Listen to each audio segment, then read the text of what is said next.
జనవరి 1 నుండి హోండా కార్ల ధరలు పెరగనున్నాయి. వెంటనే మీకు ఇష్టమైన హోండా కార్ని బుక్ చేసుకుని 1 లక్ష వరకు ఆదా పొందండి. ఇప్పుడు నెక్స్ట్ మీ సత్తెనపల్లి నియోజకవర్గంలో మీ సీటు గురించినటువంటి సందిగ్ధత ఒకటి కొనసాగుతుంది. సత్తెనపల్లి నియోజకవర్గంలో మీ సీటు ఏముంటుంది సార్? ఊరినే వార్తల్లో న్యూస్ కోసం రాసుకునే వాళ్ళు తప్ప. కన్నా గారు అక్కడ తెలుగుదేశం పార్టీ కన్ఫర్మ్ చేసింది. కన్నా లక్ష్మీనారాయణ గారు కన్ఫర్మ్ ఇన్ఛార్జ్కి పెట్టారు. ఇన్ఛార్జ్గా పెట్టారు. అక్కడ మీకు సత్తెనపల్లిలోనే మీ పోటీ చేస్తారు. అవునా? సత్తెనపల్లి. కన్నా లక్ష్మీనారాయణ ఇప్పుడు సత్తెనపల్లిలో మీకే ఒక ప్రత్యర్థిగా రాబోతున్నారు. ఈ పరిణామాన్ని ఎలా చూస్తారు? అంటే కన్నా లక్ష్మీనారాయణ సార్, నేను అంటే ఇప్పుడు ఈజ్ మై అపోనెంట్ అని అంటున్నారు. మరి చివరి దాకా ఉంటాడో మళ్ళీ చివరిలో వేరే మారుతాడో నాకైతే తెలియదు. నా అపోనెంట్ మీద నేను కామెంట్ చేయటం అనేది సభ్యతగా ఉన్నదేమో, కానీ వాస్తవాలు కొన్ని చెప్పాలి.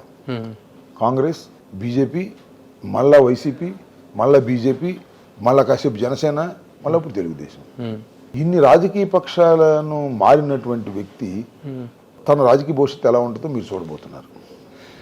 సత్యనపల్లిలో పోటీ చేస్తే ఎలా ఉంటుందో మీరు చూడబోతున్నారు. తినబోతూ గారెలు రుచేయాలన్నట్టుగా. సో నేను ఇందాక ఒక మాట చెప్పాను, నేను క్యాలిక్యులేటెడ్ పొలిటీషియన్ కాదు. ఏ పార్టీలోకి వెళ్తే ఏమొస్తుందని ఆలోచించేవాడిని కాదు. Is a calculated politician. ఏ పార్టీలోకి వెళ్తే ఏమొస్తుంది, ఏ పార్టీలోకి వెళ్తే ఏమొస్తుంది, దీనిలోకి వెళ్తే ఏమొస్తుంది, వాడితో ఉంటే ఏమొస్తుంది, ఎప్పటికప్పుడు క్యాలిక్యులేట్ చేసుకునేవాడి ఉంటే అతనికి ఎప్పుడు కొంతకాలం ఏదో అదృష్టంగా విజయాలు రావచ్చు, కానీ but that character is not suitable present politics అని నేను నమ్ముతున్నాను. ప్రజలు నిర్ణయిస్తారు. ఒక సీనియర్ మోస్ట్ లీడర్, ఒకప్పుడు మీ ఇద్దరు కాంగ్రెస్ లో కూడా కలిసి పనిచేశారు. నా సీనియర్ కాదు, నాతో పాటే. కాకపోతే అతను కంటిన్యూస్ గా గెలుస్తూ వచ్చాడు, నేను ఓడిపోతూ వచ్చాను. నేను అదే చెప్పాను, అతను success rate is more, my success rate is very slow. అప్పటికిప్పటికి డిఫరెన్స్ ఉంది. రాజకీయాలు మారాయి. అతను ఇప్పుడు డౌన్ఫాల్. అతను అనేక తప్పిదాలు చేశాడు, రాజకీయంగా చేయకూడని పనులు చేశాడు. బీజేపీలోకి ఎందుకు వెళ్ళాడు, బీజేపీలోకి ఎందుకు వచ్చాడు, యూ ఎక్స్ప్లెయిన్, లాజిక్ చెప్పు. కాంగ్రెస్ ఎందుకు వీడావు?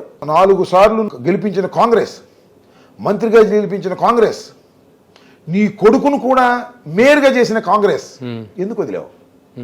ఎందుకు బీజేపీకి వెళ్ళావు? బీజేపీ నుంచి మళ్ళా ఎందుకు వైఎస్ఆర్సీపీ వైపు చూశావు? గుండె జబ్బు వచ్చినా రాకపోయినా వచ్చినట్టుగా ఎందుకు చేరి మానేవు? మళ్ళీ అప్పుడు తెలుగుదేశం ఎందుకు చేరావు? రాజకీయాల్లో ఎన్ని కామన్ కదా వాళ్ళు చెప్తారు. సార్ నేను ఇంకో మాట చెబుతా. ప్రభు గారు, మీకు కూడా తెలుసు, ఎందుకంటే మీకు నాకు 1 సంవత్సరం తేడా కాబట్టి నాకు తెలిసిన విషయాలన్నీ మీకు తెలుసు. కన్నా లక్ష్మణ్ కూడా మన ఇద్దరికన్నా పెద్దోడు, ఆయనకు కూడా చాలా విషయాలు తెలుసు. వంగవీటి మోహన్ రంగారావుని కృష్ణా జిల్లాలో, గుంటూరు జిల్లాలో కన్నా లక్ష్మణ్ అంటే నన్ను చంద్రబాబు నాయుడు ఎలిమినేట్ చేయడానికి ప్రయత్నం చేశాడని రాధాకృష్ణ ఇచ్చిన ఇంటర్వ్యూలో చెప్పాడు. ఎలిమినేట్ చేయడానికి అంటే చంపడానికి ప్రయత్నం చేశాడని. నువ్వు ఇప్పుడు ఎక్కడున్నావు? నువ్వు ఎక్కడున్నావు? నిన్ను చంపడానికి ప్రయత్నం చేసిన వాడి దగ్గర ఉన్నావు. ఉండి ఏం చేస్తున్నావు? వాడికి పాలాభిషేకం చేస్తున్నావు, ఆయనకి పాదాభిషేకం చేస్తున్నావు. What is your character? ఏం కావాలి? ఎమ్మెల్యే కావాలా, మంత్రి కావాలా? దానికోసం ఏజారిపోతావా? చూసావుగా, చేసావుగా, అనుభవించావుగా. ఏంటిది నాకు అర్థం కాలేదు. ఈ క్యారెక్టరా? నా మీద పోటీ చేయండి, మంచిదే. ప్రజాస్వామ్యంలో వాళ్ళ ఇష్టం. చంద్రబాబు నాయుడు ఒకటే ఆలోచించాడు, 2 కాపులు పెడితే ఎవడో పోతాడు అనుకున్నాడు. అతని పని అర్థం చేస్తున్నాడు. దానికోసం నువ్వు నన్ను ఓడించడానికి నువ్వు వచ్చావు. నా రాత ఎలా ఉంటే అలా జరుగుతుంది, నా ప్రజల నిర్ణయిస్తే అలా జరుగుతుంది. జగన్మోహన్ రెడ్డి అత్యంత బలంగా ఉంటే ఐ విల్ విన్. బలహీన చంద్రబాబు గెలిచాడు, నువ్వు జరుగుతుంది చూద్దాం. సో చాలా స్వల్పమైనటువంటి మెజార్టీతో మీరు ఓడిపోయారు. లాస్ట్ టైం 924 ఓట్స్, 900 ఓట్లతో ఓడిపోయారు. ఆ తర్వాత దాదాపు 20,000 పై ఓట్లు గెలిచాం, మెజారిటీతో గెలిచారు. ఇప్పుడు ఆ గెలిచినటువంటి ఆ 20,000 మెజారిటీని దక్కించుకొని దాన్ని అలా బదిలం చేసుకొని మరలా అదనపు ఓట్లు సాధించే స్థాయిలో మీ నియోజకవర్గంలో మీ సర్వీస్ చేశారనుకుంటారా? చూద్దామండి. ఇంకా ఒక విషయం ఏంటంటే, ఆ రోజున there is a triangle fight, Janasena, Telugu Desam, YCP. ఇవాళ ట్రయాంగిల్ ఫైట్ అయితే అంతకన్నా ఎక్కువ మెజారిటీ గెలుస్తాను. ట్రయాంగిల్ ఫైట్ కాకపోతే ఈక్వేషన్స్ ఎలా ఉంటాయి, పోలరైజేషన్ ఎలా ఉంటుంది, వీ హ్యావ్ టు సీ. నేను ఇంకొక విషయాన్ని ఇక్కడ చెబుతున్నా. ఆ రోజున జనసేన తరపున పోటీ చేసినటువంటి ఎర్రం వెంకటేశ్వర రెడ్డి గారు నా పక్షాన ఉన్నాడు. ఇప్పుడు ఇదే ఎర్రం వెంకటేశ్వర రెడ్డి మీద 2009లో పోటీ చేసి ఓటమి పాలైన నిమ్మకాయల రాజనారాయణ గారు నా పక్షాన ఉన్నాడు. ఇద్దరు ఎవరైతే పోటీ చేసి ఒకరు గెలిచి ఒకరు ఓడిపోయారో వాళ్ళిద్దరు ఇవాళ నా పక్షాన ఉన్నారు. వైసీపీలో చేరారు జగన్మోహన్ రెడ్డి గారి సమక్షంలో. So my team is very strong in Sattenapalli. నాకు టికెట్ ఇస్తారా ఎవరా చర్చించుకునేవాడిని, నాకు ఏం అభ్యంతరం. చివరి దాకా ఈ వార్తల కోసం ఏదో తాపత్రయపడే వాళ్ళు రాస్తుంటారు, చదివేవాళ్ళు చదువుతుంటారు. బట్ జగన్మోహన్ రెడ్డి గారు ఎక్కడ నిలబడి అక్కడ నిలబడే మనస్తత్వం నాది.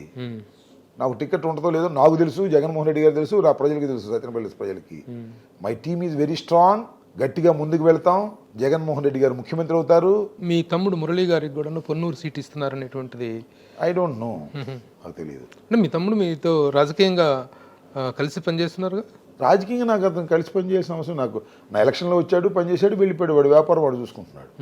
అంత తప్ప రాజకీయంగా నేను చెప్పాను కదా, నాకు రాజకీయ వారసులు ఎవరు లేరు, అలాంటిది ఏం లేదు. మా తమ్ముడు మరి ఏమైనా ప్రయత్నం చేసుకున్నాడని నాకు తెలియదు. మా తమ్ముడికి కూడా జగన్మోహన్ రెడ్డి గారు నాకన్నా ముందు మా తమ్ముడితో పరిచయాలు ఉన్నాయి. కడపలో చదువుకున్నాడు.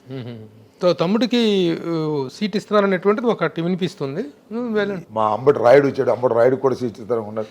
ఇవన్నీ ఏంటంటే కొద్దిగా ఎలక్షన్ సమీపించేటప్పుడు పేపర్లో న్యూస్ కావాలి, గాసిప్స్ కావాలి, కాలక్షేపం కావాలి, యూట్యూబ్లో న్యూస్ కావాలి, వాట్సాప్లో న్యూస్ కావాలి. 100 ఉంటాయి, దీనిలో ఉండే నిజాలు 10 ఉంటాయి 100లో. అదే పెద్ద I'm not taking as a serious thing. రేపటి రోజున మరలా ఒక సందిగ్ధమైనటువంటి ఒక వాతావరణము, ఒక టాక్ అనేటువంటిది అయితే వినిపిస్తుందండి. మరలా జగన్మోహన్ రెడ్డి వస్తారు, వైఎస్ఆర్సీపీ వస్తుందనేటువంటిది చాలా బలంగా వినిపిస్తుంది ఆంధ్రప్రదేశ్లో. 24 దాదాపు పార్లమెంట్ సీట్స్ ఇక్కడ దాదాపు అని చెప్పి అనేటువంటిది ఒకటి వినిపిస్తుంది. కాదు, తెలుగుదేశం పార్టీ వచ్చుద్ది, బలహీనపడింది, 151 సీట్లు ఇచ్చినా కూడా తగ్గించుకోలేనటువంటి పరిస్థితిలో వైఎస్ఆర్సీపీ ఉంది, తగ్గుతాయి సీట్లు, తగ్గుతాయి, హంగ్ అనేటువంటిది వచ్చే అవకాశం ఉంది అని రకరకాల డిస్టర్బెన్స్లు వినిపిస్తున్నాయి. అయితే ఇది ఎంత టాక్ స్ప్రెడ్ అవుతూ ఉందో, అట్ ద సేమ్ టైమ్ మరలా వైఎస్ఆర్సీపీ అనేది వస్తే ఆంధ్రప్రదేశ్ ఖాళీ అయిపోతుంది, అందరూ ఆంధ్రప్రదేశ్ వదిలేసేసి వచ్చేసేసి ఈ హైదరాబాద్లోనే ఈ 111 జీవో కూడా ఎత్తేసారు కాబట్టి మొత్తం ఆ 111 జీవో ఏరియా మొత్తం వీళ్ళతో తెలుగు వాళ్ళు ఆంధ్రప్రదేశ్ వాళ్ళతో నిండిపోతుంది, అక్కడ రియల్ ఎస్టేట్ వ్యాపారాలతో అనేటువంటి ఒక టాక్ ప్రబలంగా వినిపిస్తుంది.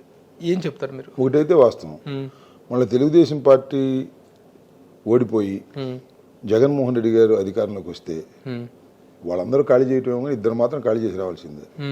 ఇప్పటికి ఇల్లు లేవు వాళ్ళకి, అక్కడ గెస్ట్ హౌస్ల జీవితాలు. ఎవరికి పవన్ కళ్యాణ్కి ఇల్లు లేదు, చంద్రబాబుకి ఇల్లు లేదు, వస్తే ఎవడోడు గెస్ట్ హౌస్లో దిగాల్సిందే. వాళ్ళిద్దరూ పర్మనెంట్గా ఇక్కడే ఉంటారు. ఒకటి నేను చెప్తున్నాను సార్, రకరకాల టాక్స్ ఉంటాయి. ఆంధ్రప్రదేశ్ సర్వనాశనం అయిపోతుంది. ఏందండి సర్వనాశనం అయ్యేది? ఏముంది సర్వనాశనం? నాకు అర్థం కాల. వీళ్ళట చిత్రీకరించే ప్రయత్నం చేస్తున్నారు. ఆంధ్ర రాష్ట్రంలో ప్రజలు చాలా సంతోషంగా ఉన్నారు. అభివృద్ధి సంక్షేమ కార్యక్రమాలు అవినీతి లేకుండా అందుతున్నాయి. ఇది నా మాట కాదు, ప్రజల మాట. మేము ప్రజల మధ్యనున్నాము, ప్రజల నాడి పట్టుకొని చూస్తున్నాము. ముగ్గురు కలిసి పోటీ చేయని ఆరాట పడుతున్నారంటే మళ్ళా జగన్మోహన్ రెడ్డి జెండా ఎగరేస్తాడనే భయమే కదా వాళ్ళకి. ముగ్గురు కలవకపోతే అవుట్ అనే కదా. ముగ్గురు కలిసిన అవుటు, ఇద్దరిద్దరు కలిసిన అవుటు, సింగిల్కి వచ్చిన అవుటు. జగన్మోహన్ రెడ్డి గారిని ఈసారి ఎవరు ఆపలేరు. మళ్ళా పోయినసారి కన్నా ఎక్కువ ఫ్లోతో జగన్మోహన్ రెడ్డి గారు ఇవాళ రాష్ట్రంలో అధికారంలోకి వస్తారు. వాళ్ళిద్దరూ ఆంధ్రప్రదేశ్ ఖాళీ చేసి ఈ 111 జీవోలో ఉంటారో లేకపోతే వాళ్ళకున్న ఫామ్ హౌస్లో ఉంటారో, అక్కడ ఉండాల్సిందే. 2 ఖాళీ అవుతాయి, దానిలో సందేహం లేదు. ఇలాంటి పిచ్చి అపోహలు ఎవరు దయచేసి నమ్మవద్దని, ఒక సక్రమమైన చట్టబద్ధమైన సంక్షేమ అభివృద్ధి పాలన ఆంధ్రప్రదేశ్లో జరుగుతుందని తెలుసుకోమని నా కోరిక. అంబటి రాంబాబు గారి పర్సనల్ ఇదిలో చూస్తే మామూలుగా మీ ఫ్యామిలీ విశేషాలు, మీ పిల్లలు ఏం చేస్తున్నారు అంటే? నాకు happy father you are. I'm very happy. నా ముగ్గురు అమ్మాయిలకి మ్యారేజ్ అయిపోయినాయి. They are happy with their lives. ఒక అమ్మాయి యూఎస్లో ఉంటుంది, ఇద్దరు అమ్మాయిలు హైదరాబాద్లో ఉంటారు. వాళ్ళు దే ఆర్ వెరీ హ్యాపీ. వాళ్ళ గురించి నేను పెద్దగా ఆలోచించాల్సినటువంటి పరిస్థితి. వాళ్ళకి ఎవరికి రాజకీయ పరమైన అల్లుళ్ళకి కానీ వాళ్ళకి నేను అలౌ చేయను. I'm not interested. నా లెగసీలు, నా వారసులు నాకు అవసరం లేదు. వాళ్ళకి ఆ ఇంట్రెస్ట్ కూడా లేదు. నాకు అల్లుడైనంత మాత్రాన, నా కూతురైనంత మాత్రాన అర్హత సాధించే సాధనని నేను అనుకోవట్లేదు. నా లెక్క ప్రకారం వాళ్ళకి ఒరిజినల్గా టాలెంట్ ఉంటే వాళ్ళు they can left to their. మీరు మొదటి నుంచి రాజకీయపరమైనటువంటి ఇది వాటి మీద మీ మీద వాళ్ళని కామెంట్ చేయరు? వాళ్ళకి రాజకీయాల గురించి తెలియదు. ఆ ఎలక్షన్ అప్పుడు వచ్చేదని దండం పెట్టి మా నాన్నకు ఓటేయండి, మా మామగారికి ఓటేయండి చెప్పిపోతారు తప్ప తర్వాత ఏమి ఉండదు. అసలు నేను against for that. I'm not allowing that.